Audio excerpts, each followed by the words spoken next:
Hi, everybody. Welcome today to our What's New in Addiction Nursing series. My name is Nicole Cowan. I'm the Interim Director for the Addiction Nursing Fellowship Program, and I'd like to introduce our presenter for today, Stefani Human.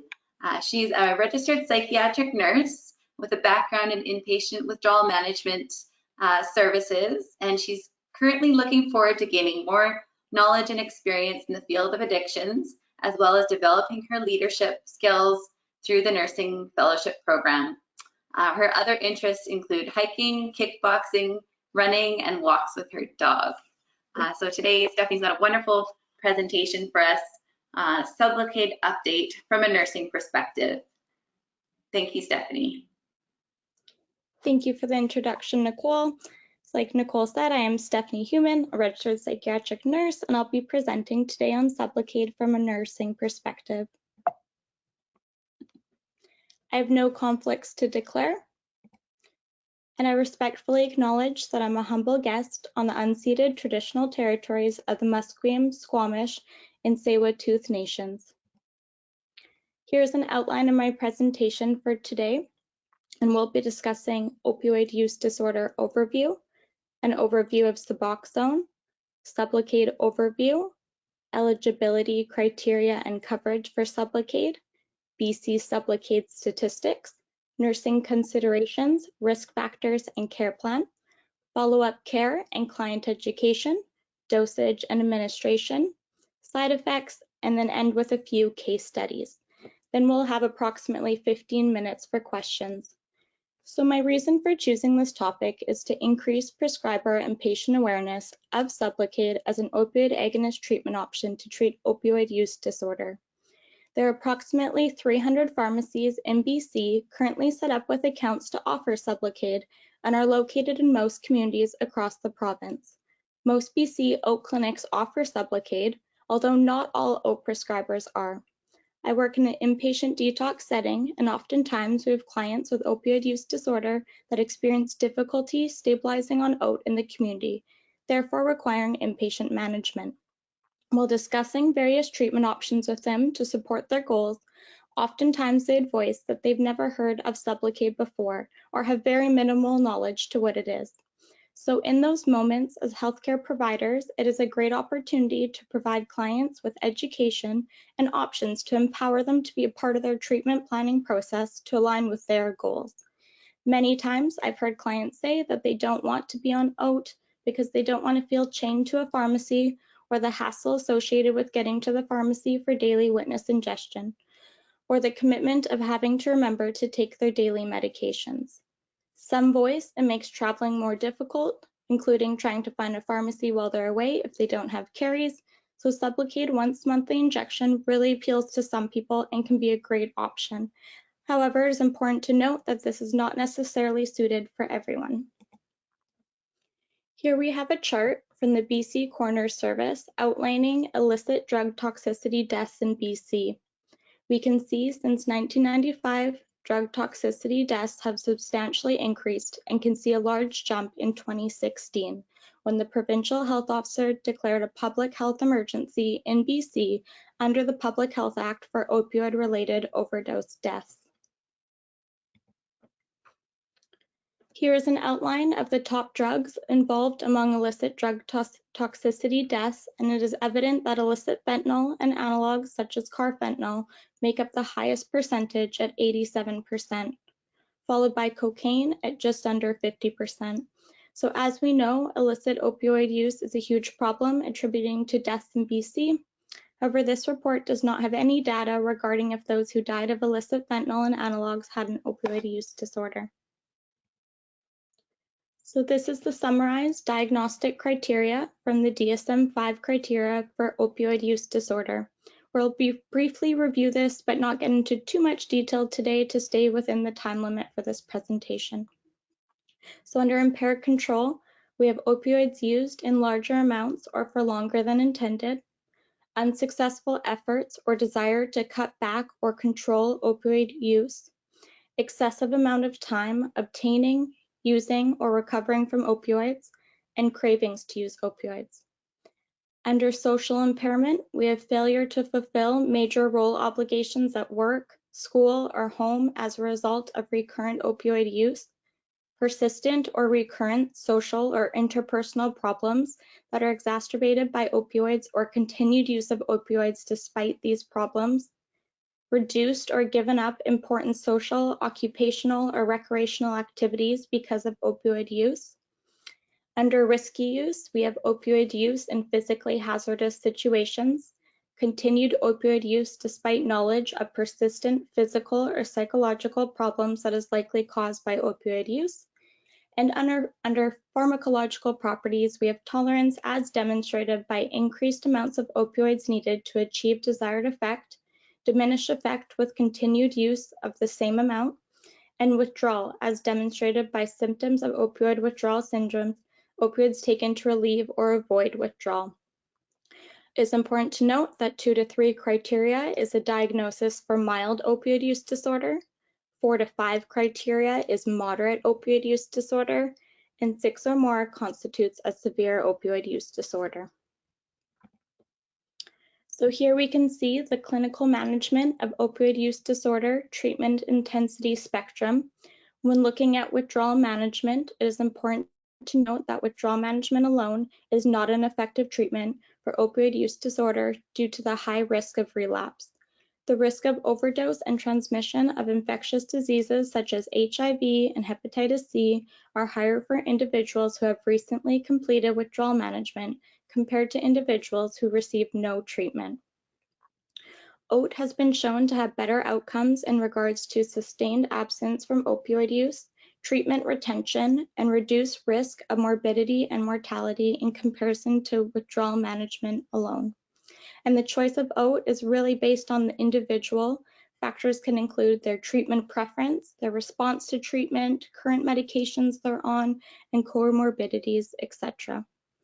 Whenever a patient is on OAT, it is important to provide continued, well-rounded, and long-term support for the patient, including regular follow-ups and assessments, obtain urine drug screens to assess treatment response and adherence to medication, provide preventative and primary care and referrals to psychosocial supports and treatment. Under specialist-led alternative approaches, there's Cadian. I feel like Cadian would now be considered more in the middle along with Suboxone and Methadose, whereas IO would be on the high intensity end.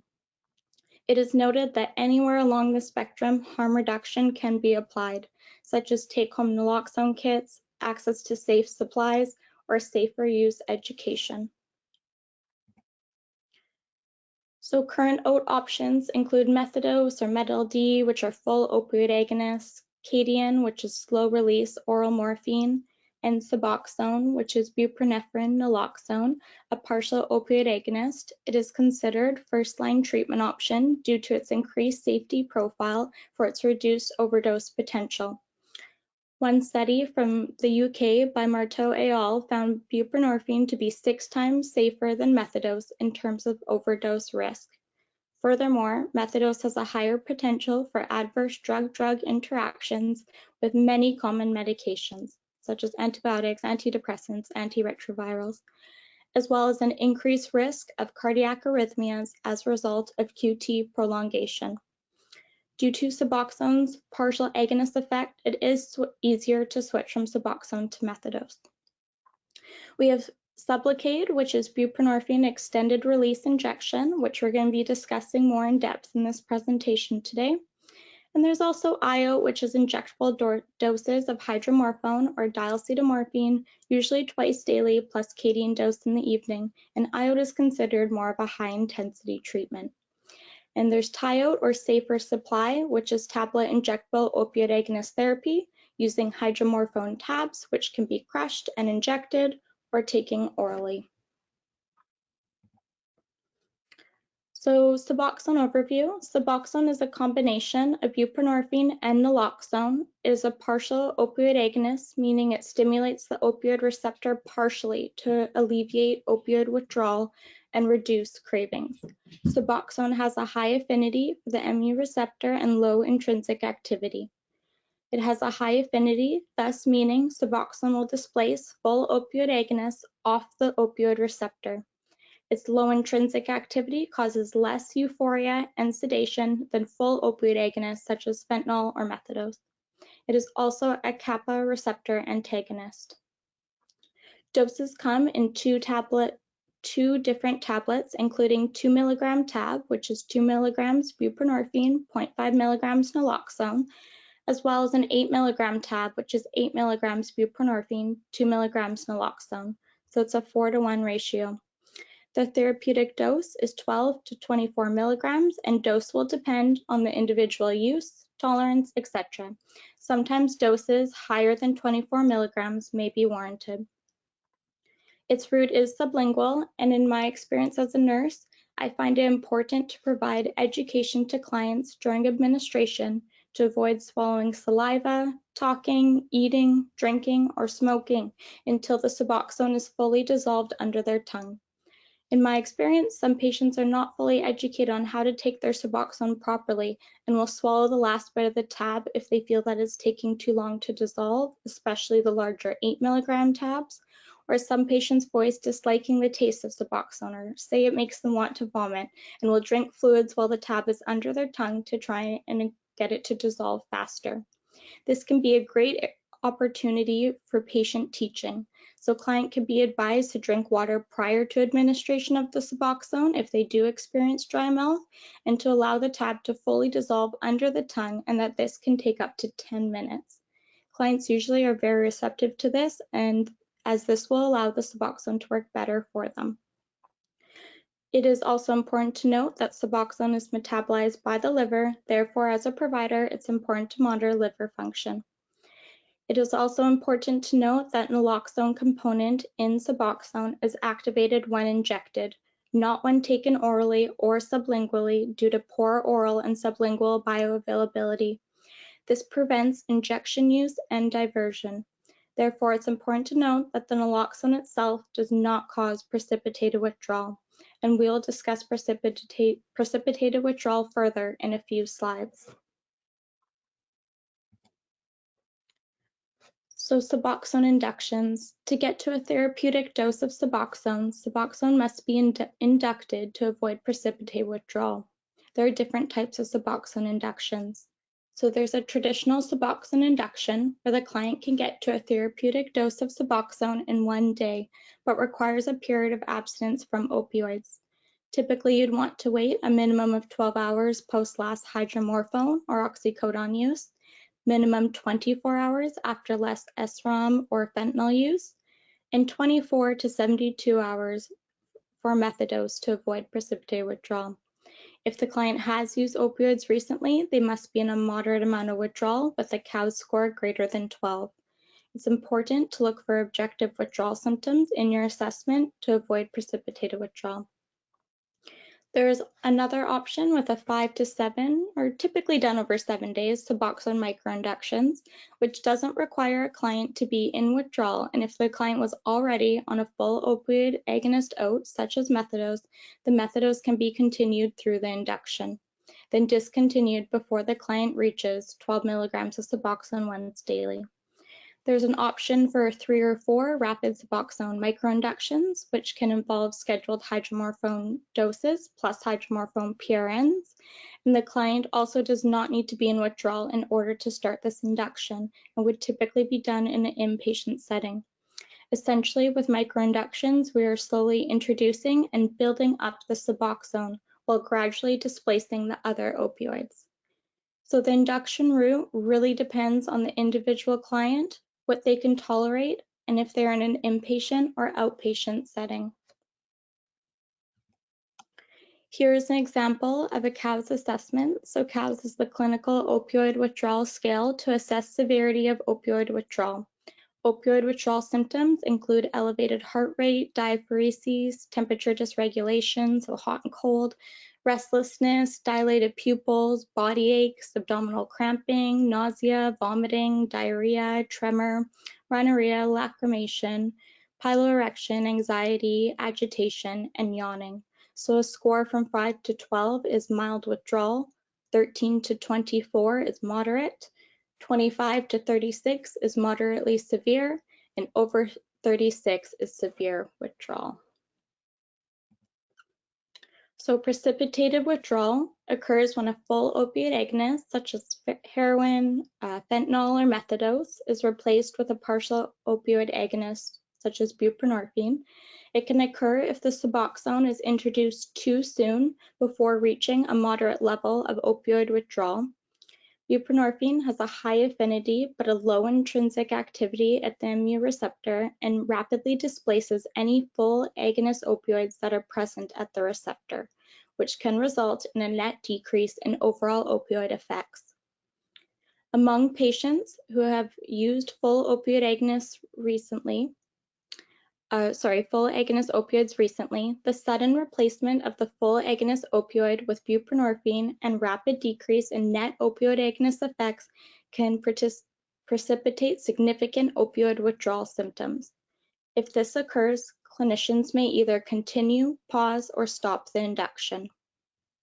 Deciding between these options can be guided by clinician experience, patient preference, and severity of precipitated withdrawal.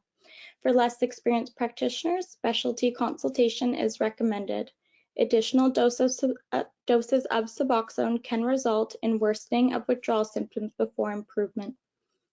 All options require supportive treatment, reassurance that symptoms will resolve, and careful explanation of what has occurred to the patient.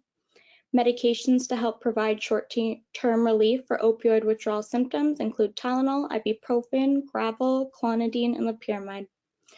Precipitated withdrawal can be a very uncomfortable experience for a patient, and in my experience, many patients are very fearful of attempting to go on Suboxone again if they have experienced precipitated withdrawal in the past.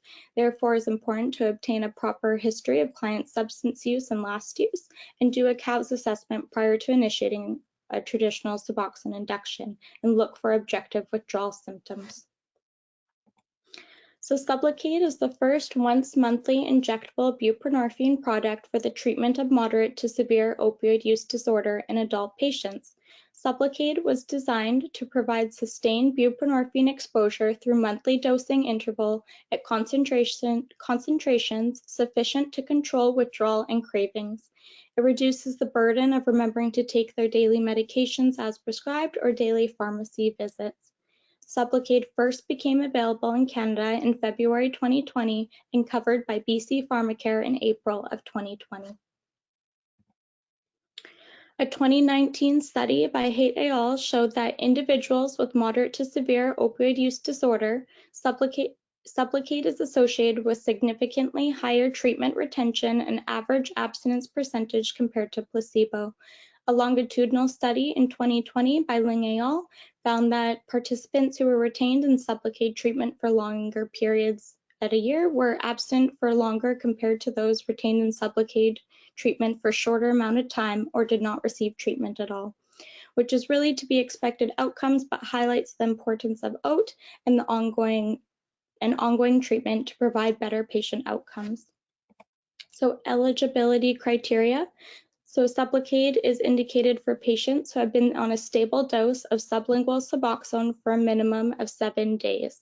Clients must be on a dose between 8 to 24 milligrams daily. Efficacy of transitioning patients on doses greater than 24 milligrams has not yet been established in the literature, but Pharmacare will approve clients who have been stable on higher doses for at least 7 days. And patients must have a diagnosis of moderate to severe opioid use disorder. So under coverage, an urgent special authority request form must be submitted with a Plan G form, if applicable, minimum 24 to 48 hours prior to the planned buprenorphine extended release start date.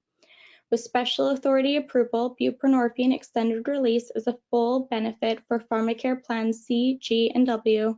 All other plans may be subject to a deductible. Initiation onto buprenorphine extended release does not restrict Pharmacare coverage for buprenorphine naloxone, so clients can be prescribed both Sublocade and Suboxone at the same time. The duration of initial approval and all subsequent renewals of coverage for Sublocade will be valid for 1 year.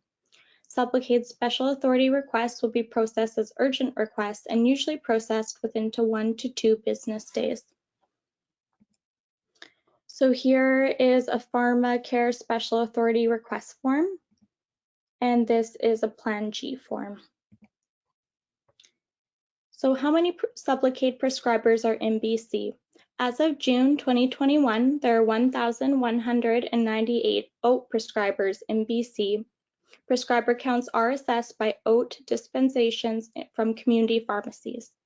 Approximately 200 physicians in BC are currently certified to prescribe Sublocade. However, the list is larger than that, but these are numbers of physicians who agreed to be contacted as follow-up to their certification. Approximately 50 nurse practitioners have completed the certification process for Sublocade, and approximately 250 nurses in BC have completed the Sublocade certification course. Many of these nurses work in BC jails and provincial institutions. So Sublocade stats in BC. So from February 2020 to April 2020, 35 injections were administered in BC, which is just over 10 per month, and were mostly from BC Corrections. By September of 2020, the numbers jumped to 270.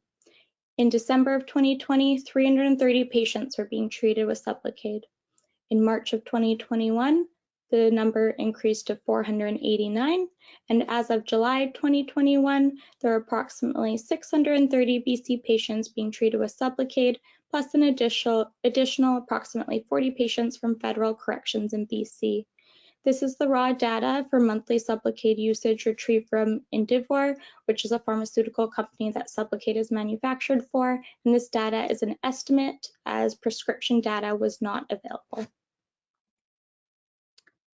So how many patients are currently on Sublocade in BC?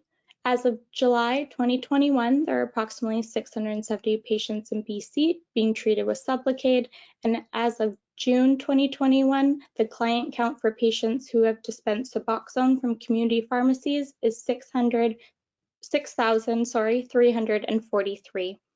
So as we can see, there's a lot of room of opportunity to educate our clients who are already on Suboxone of the option to transition to Sublocade. So nursing considerations prior to initial dose. So you would want to review orders and the MAR and ensure the client has received a minimum of Suboxone 8 milligrams witnessed in the past 24 hours and received Suboxone 8 to 24 milligrams for at least 7 consecutive days. Ensure the client has been stabilized on Suboxone daily dose for 24 hours, and that all PRN Suboxone doses have been consolidated and short-acting opioids have been discontinued. Review the UDS to confirm the presence of buprenorphine. It is also important to note that precipitate withdrawal may occur if Sublocade is administered to patients who uses opioids and are not already taking Suboxone. And ensure the Sublocade care plan is complete. Review labs for liver functions. There's AST, ALT, GGT, INR, total bilirubin, and albumin, and confirm that the urine pregnancy test is negative. Sublocade in pregnancy has not been well studied, and Sublocade uses an atrogel delivery system, which is composed of polymeric solution dissolved in NMP, which is N-methyl-2-pyrrolidone, which is a water-miscible biocompatible solvent. In animal reproduction studies with NMP at doses equivalent to doses of NMP in Sublocade, pre-implantation losses, delayed ossification, reduced fetal weight, developmental delays, and reduced cognitive function have been found. Since Sublocade and the atrogel solution has not been well studied in pregnant populations, Sublocade is not indicated for pregnant women. Methadose was historically the gold standard for treatment during pregnancy. Now both methadose and Suboxone are considered first-line OAT treatment for pregnant patients. So Sublocade in pregnancy study. So in this 2020 study by Towers et al., 2 patients with opioid use disorder were on sublingual buprenorphine and transitioned onto extended-release buprenorphine. 1 patient received 8 Sublocade injections, then discovered she was pregnant at 18 weeks gestation. She declined any further Sublocade injections or oral buprenorphine. 5 of the Sublocade injections occurred during her pregnancy. The second patient received 6 Sublocade injections. The last injection occurred at the time of her last menstrual period. This client also declined any further Sublocade injections or oral buprenorphine. UDSs remained positive for buprenorphine through both deliveries, and no opioid withdrawal symptoms or adverse outcomes occurred to mothers or neonates in either case. No birth abnormalities were found. So Sublocade is new and further research is needed regarding the use of Sublocade and NMP in pregnancy. If safety is established with the use of Sublocade in pregnancy, Sublocade might eventually play a role in managing some pregnant patients with opioid use disorder. So here's an example of a Sublocade PPOs to be used prior to administration of the initial dose of Sublocade. This is an example retrieved from Vancouver Detox, and it is essentially an overview that provides guidance on the steps to follow prior to administration of the initial dose of Sublocade. Sublocade risk factors include people without an established history of opioid tolerance, as severe complications or death can occur in opioid-naive patients. Pregnant women, older adults due to increased risk of sedation and respiratory depression, those with severe renal, liver, respiratory, and cardiac disease, and contraindicated medications and/or substances may be at increased risk for adverse outcomes. So client care plan, you want to ensure that the Special Authority Pharmacare funding has been approved, communicate the care plan to community care provider, and verify where the client will receive follow-up care if applicable. Ensure Sublocade client education has been reviewed with the client. Identify psychosocial interventions. If the client is outpatient, you can schedule a phone check-in in 24 hours and at 1 to 2 weeks post initial dose to monitor for adverse effects, including injection site pain, pruritus, withdrawal, constipation, fatigue, etc. Schedule a follow-up appointment between 26 to 30 days post initial dose to receive their next Sublocade injection. Assess the need for harm reduction education, supplies, and naloxone. Physician can review for PRN Suboxone to manage withdrawal symptoms if present. Ensure Sublocade client information and follow-up plan is provided to the patient. So client education prior to injection includes, it is important to provide a client education prior to injection to ensure that the treatment aligns with their goals. Provide client with information for accessing resources and psychosocial support such as counseling, peer support groups, residential or outpatient recovery, or treatment programming. Inform the client what Sublocade is and why they are taking it. Many times, clients are very trusting with healthcare providers or feel that there is an imbalance of power between providers and patients and will take medications without asking questions or without having a full understanding of their treatment or medication. Inform the client that Sublocade is a partial opioid agonist with an increased safety profile compared to other opioids. Sublocade binds strongly to the opioid receptors and can block euphoria from other opioids. So if they're taking illicit opioids such as heroin or fentanyl at the same time as Sublocade, it can block the euphoric effects. Explain the Suboxone procedure, including dosing and length of time necessary to be on Suboxone prior to starting Sublocade to ensure the effects of the medication works with their body and their recovery goals. Inform them that only a trained doctor, nurse practitioner, or nurse can administer Sublocade and a monthly office visit is required. Sublocade is safe to administer into the abdominal subcutaneous tissue, but can be fatal if injected IV due to the hydrogel solution. Inform them to notify their Sublocade provider if they are experiencing any withdrawal symptoms, as they may require Suboxone sublingual PRN doses. Liver and heart function will be monitored while in Sublocade, which may require monthly visits to the lab. If you are becoming pregnant, talk to your provider, as an ingredient in the Sublocade may not be safe for the fetus, and monthly pregnancy tests while on Sublocade are recommended. The use of other depressants such as alcohol, benzos, GHB, or other opioids while taking Sublocade may cause sedation, respiratory depression, and overdose. So Sublocade and pain. So hospital and health service clinicians must be aware that all buprenorphine formulations complicate routine opioid analgesia for acute pain management, and consideration of non-opioid analgesics is needed. Patients requiring opioid therapy for analgesia may be treated with a high-affinity full opioid analgesic under the supervision of a physician and monitored for respiratory depression. They may require higher doses of the full opioid to reach analgesic effect and to monitor for opioid toxicity. Advise the patient of the importance of instructing their family members in the event of an emergency to inform the treating healthcare provider or emergency room staff that the patient is physically dependent on an opioid and that the patient is being treated with Sublocade. This guidance should also be considered for any patients who have been treated with Sublocade within the last 6 months. Nursing considerations for subsequent monthly dosing. So confirm the last dose of Sublocade on Medinet, Paris, EMR, and contact the community care provider if applicable. Ensure that 26 to 40 days have passed since the last confirmed injection. Confirm the abdominal quadrants where the medication was last administered and which site is due for next injection, as we want to rotate the injection sites. Palpate previous injection sites for lipoma-like mass, which is soft, movable, painless mass, which may be palpable for 3 to 4 months.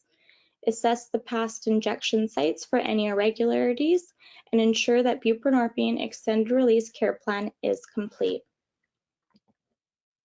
So here is an example of a Sublocade PPO sheet to be used prior to the administration of subsequent doses of Sublocade. And once again, this is an example from Vancouver Detox.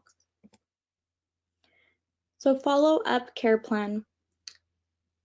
Consider the need for repeat liver function tests with monthly injections. Consider the need for repeat EKG with monthly injections for clients with a history of pre-existing prolonged QTC or individual risk factors. Review Sublocade information with the client, consult with client's community care provider if applicable, and assess client for tolerance and stability on a minimum of 2 buprenorphine extended release 300 mg doses prior to considering decreasing the dose to 100 mg monthly dosing. So there are 2 dosage strengths for Sublocade. There's 300 mg and 100 mg. There's a 300 mg loading dose given on the first and second month, followed by 100 mg injections thereafter. The maintenance dose may be increased to 300 mg per month if the client experiences ongoing opioid cravings or illicit opioid use. Sublocade doses must be administered monthly at a minimum of every 26 days. It's important to note that some clients may require Suboxone PRN use in conjunction with Sublocade until steady plasma concentrations are reached, which may take up to 4 to 6 months. Suboxone PRN doses will vary for each patient. Sublocade is administered by a trained physician, nurse practitioner, or nurse subcutaneously in the abdomen, which is the only approved site, minimum 2 inches from the umbilicus. The delivery system forms a solid deposit or depot. After initial formation of the depot, buprenorphine is released by the breakdown of the depot. Serious complications or death can occur if administered intravenously due to the atrogel solution. So Sublocade forms a solid mass upon contact with body fluids and may cause occlusion, local tissue damage, and thromboembolic events, including pulmonary embolism if administered intravenously. All prescribers must complete the Sublocade certification course prior to prescribing Sublocade. So here's an illustration of the injection site for Sublocade and the 4 quadrants located between the transpyloric plane and transtubular plane. It is important to note that the to document the injection site and rotate the site at each time of injection. So Sublocade administration procedure. So first, review subcutaneous injection procedures as needed. 1 hour prior to the injection, administer oral over-the-counter analgesia as per PPO if needed. 15 minutes prior to administration, remove the buprenorphine extended release from the fridge and check that the patient's specific label against the order and check the expiry date. 5 minutes pre-procedure, apply ice to the area. Ask the client to lie in a supine position for the injection. Immediately prior to administration, open the sealed buprenorphine extended release packaging and attach the 19-gauge needle supplied by the manufacturer to the syringe containing the medication. With the needle pointing upwards, slowly depress the plunger, a pre-filled syringe to remove any air if needed, being careful not to spill any medication. Small bubbles may remain and are not a concern. Clean the injection site with an alcohol swab and allow to fully dry. Pinch skin over subcutaneous site and raise enough to accommodate the size of the needle and reduce risk of the needle entering the muscle underneath. Insert the needle at a 45-degree angle and use a slow, steady push as client tolerates while maintaining a pinch with the other hand.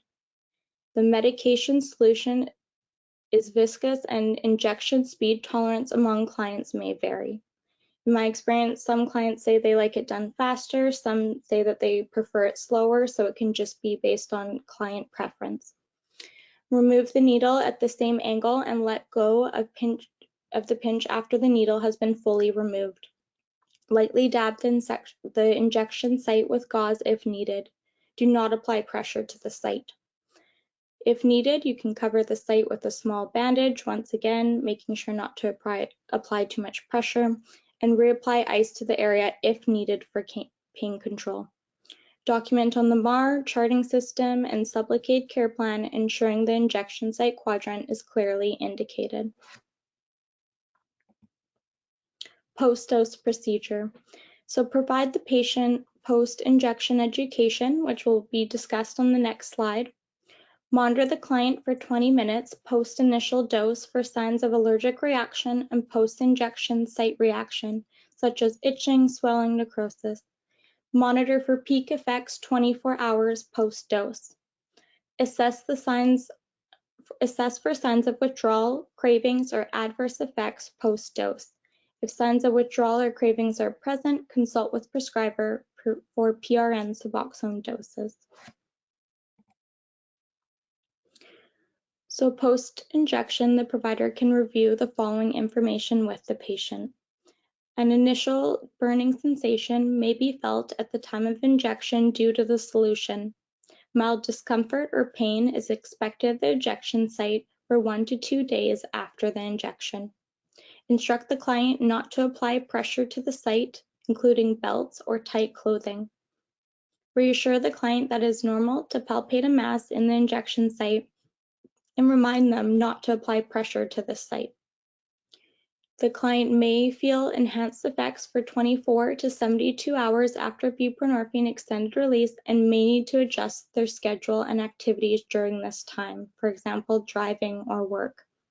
Review the buprenorphine extended release follow-up plan and provide discharge prescription for the client if applicable. Ensure the client has a clinic phone number to call outside of scheduled appointment times if they're concerned about the injection site, adverse effects, or withdrawal.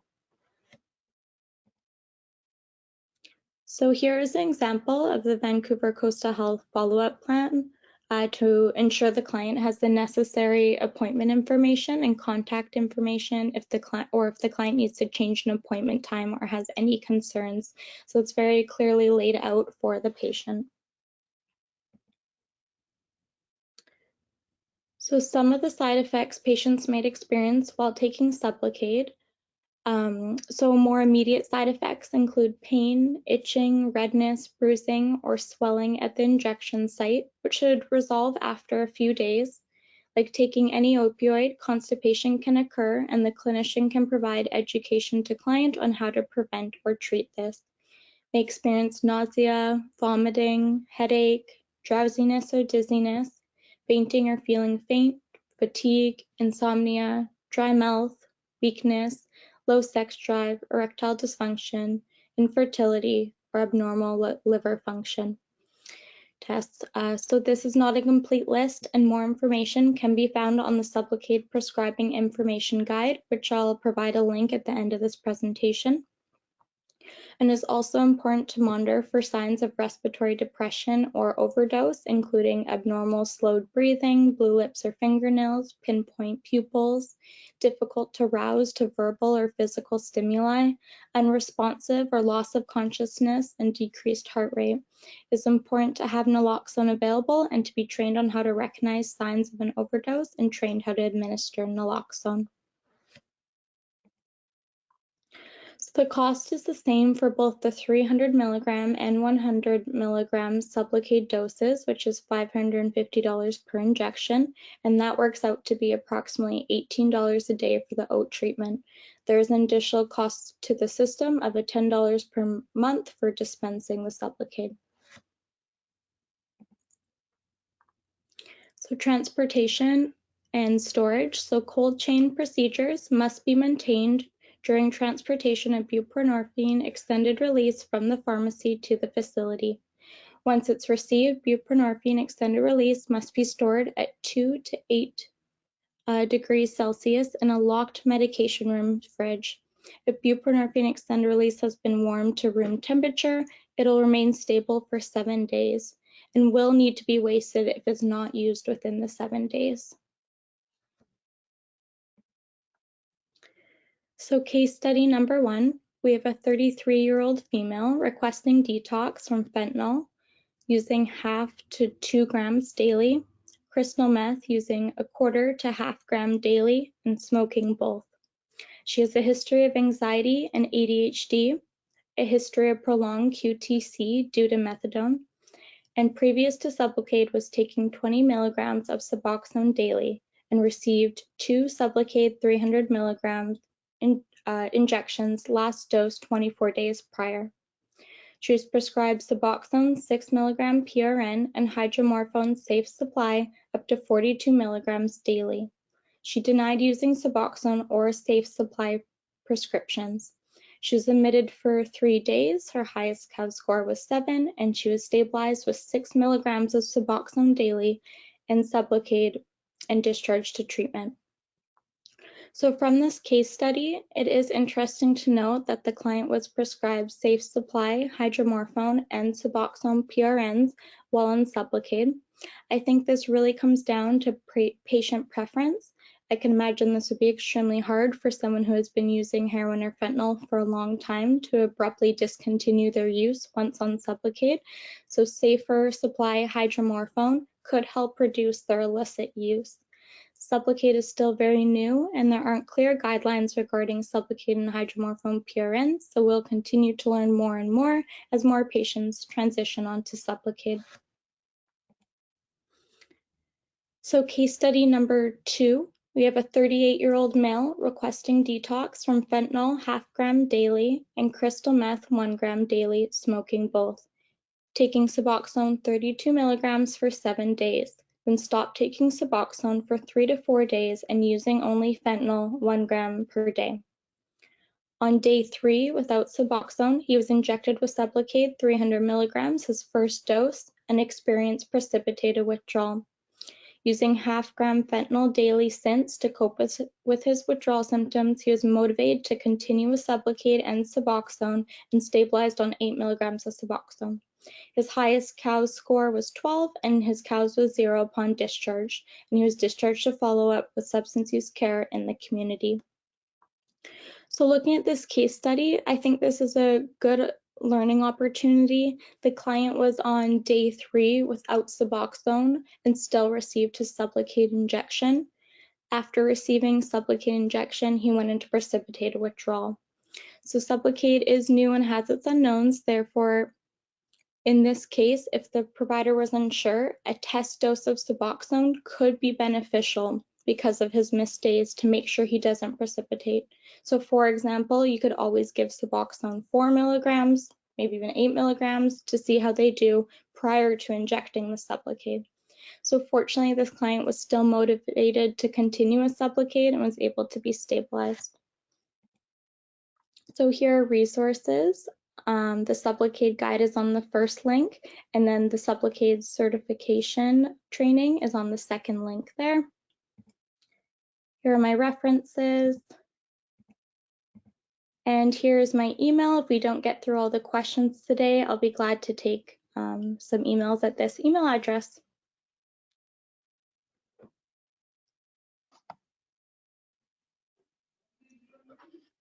Wonderful. Stephanie, thank you for that presentation. That was excellent.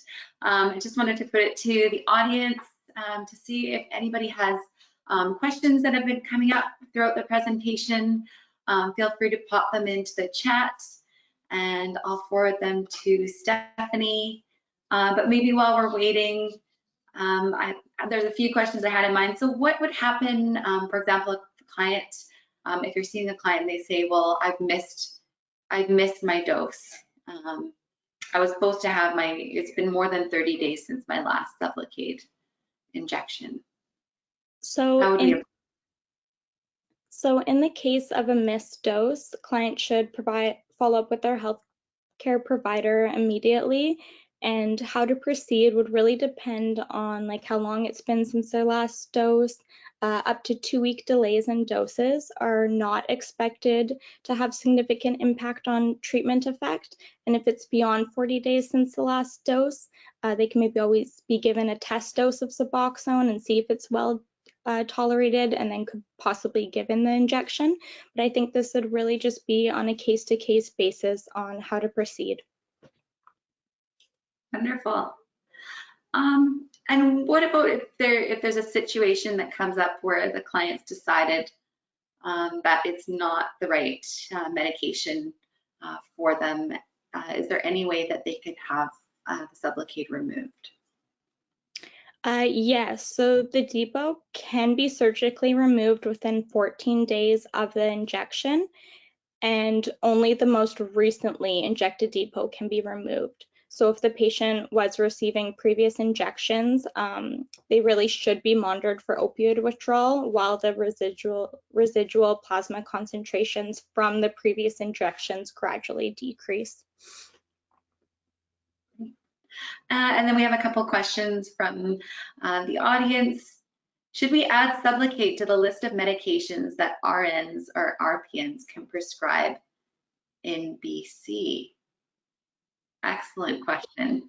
Yeah, so currently as RNs, RPNs, we can't prescribe Sublocade, but it would be fantastic if we could and advance our practice with that. So maybe that'll be coming in the future. We'll see.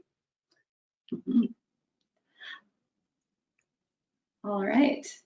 And then we had another audience member that was interested in seeing the BCH tracking sheet, the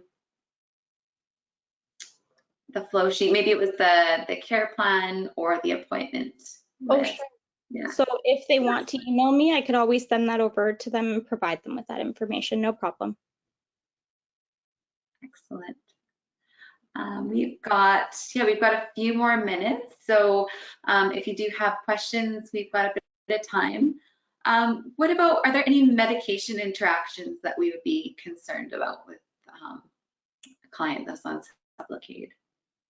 Yeah, so like benzos or other CNS depressants, so like antidepressants, antipsychotics, some muscle relaxants, other opioids or sedatives or hypnotics and tranquilizers, as those can increase the risk for respiratory depression, sedation, coma, or even death.